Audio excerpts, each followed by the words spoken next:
Halo, ya ada satu teori yang kutemukan ya, yaitu ini mengenai imajinasi. eh Ini ya, aku percaya satu hal bahwa hidup itu seimbang gitu. Seimbangnya itu gimana ya? Kalau saat ini kau sangat bahagia, maka ya beberapa jam atau beberapa hari setelah itu kau akan merasakan yang namanya kau sangat sedih gitu. Jadi semua itu akan saling silih berganti aja, dan itu seimbang gitu porsinya. Karena kalau nggak seimbang akan ada yang rusak pada dirimu gitu. Dan kalau udah terjadi kerusakan, itu udah terlalu banyak ketidakseimbangan yang terjadi. Dan satu hal yang kurasa seimbang dalam hidup itu, yaitu jika kita mampu membayangkan sesuatu, membayangkan aja nih, membayangkan, mengimajinasikan sesuatu yang mungkin itu sangat indah, sangat bagus, sampai membuat kita tersenyum gitu, sampai membuat kita kayak wah, pokoknya kita bisa senyum-senyum sendiri membayangkan itu, maka kita juga mampu membayangkan sesuatu yang sangat buruk sampai membuat kita sedih gitu. Iya, jadi kalau kamu punya kemampuan itu membayangkan sesuatu sampai membuat kamu tersenyum, sampai membuat kamu gembira, membuat kamu bersemangat, maka percayalah kamu juga mampu untuk membayangkan sesuatu yang sangat buruk sehingga membuat kamu sedih, hilang semangat gitu. Padahal dua hal ini yang kita bayangkan tadi, mau itu hal baik atau hal buruk, itu belum terjadi. Tapi karena kita punya kemampuan untuk membayangkan itu, maka kita nggak bisa mengambil salah satu aja gitu, nggak bisa. Ini sama analoginya kayak kalau kau ingin punya pasangan, kau nggak bisa ambil yang baiknya aja. Kalau kau dapat pasangan yang cantik, pintar, mungkin dia apa lagi, pandai masak atau apapun itu hal baiknya, maka percayalah akan ada hal buruknya ya. Tentu kalau orang cantik, dia tahu dia cantik, dia tahu dia punya kualitas, dia bisa aja meninggalkanmu kapan aja. Yang kedua, kalau dia pintar, tentu dia punya pemikiran sendiri, yang berarti dia nggak akan selalu menurut sama bahkan lebih sering menentangmu karena dia punya pemikiran sendiri. Ya kalau dia punya skill lagi, ya tentu dia nggak bergantung kepadamu kan gitu, dia punya pekerjaan yang bagus mungkin gitu. Jadi kalau kalau kita punya sesuatu yang kayak tadi, kita punya pasangan yang uh, kalau kita bilang plusnya 10, maka kamu akan menemukan minusnya 10. Minusnya untuk dirimu ya, yang kalau kamu menyukai 10 hal dari dia, maka kamu akan nggak menyukai 10 hal dari dia. Jadi itu ku anggap hukum keseimbangan. Karena nggak adil jadinya kalau kamu hanya dapat yang baiknya aja, percayalah. Kamu nggak adil jadinya. Gitu juga dengan pikiran kita tadi.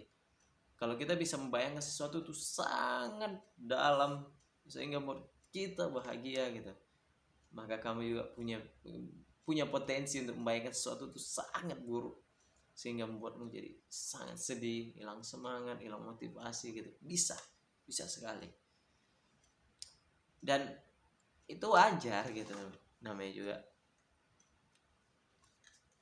juga kok kita nggak bisa istilahnya dapat gini ya, karena kita nggak dibenarkan secara hukum alam ya untuk menerima sesuatu itu satu sisi, nggak bisa semua hal kayak gitu.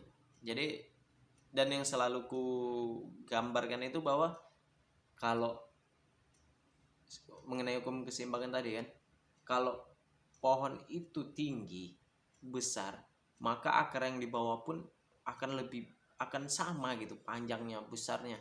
Karena kalau akarnya pendek, pohon itu akan gampang rubuh gitu. Jadi supaya dia lebih kuat, dia akan memanjangkan akarnya. Jadi gitu juga kita.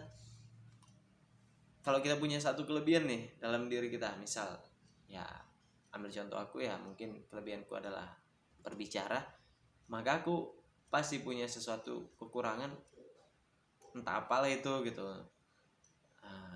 yang buatku istilahnya berbanding terbalik dengan kemampuan berbicara. Mungkin ini karena aku senang berbicara, senang ya, kita ambil senangnya ya, senang berbicara, maka hal yang buruk dari senang berbicara ini bisa saja aku menyinggung orang. Karena kemampuan senang berbicara ini, senang bercanda, bisa saja nanti kelewatan batas gitu, kelewatan batas, menyinggung bisa. Dan ya untuk saat ini aku udah siap gitu, karena ya gimana, itulah aku kan gitu, itulah aku. Dan begitu juga uh, dengan diri kita lah gitu, dengan kalian gitu maksudnya. Kalau kalian punya sesuatu, skill itu jadi kelebihan, maka itu juga jadi kekurangan. Ya. Yeah. Kalau kelebihan kita itu gimana ya? Kalau ambil contoh aku, kelebihan itu.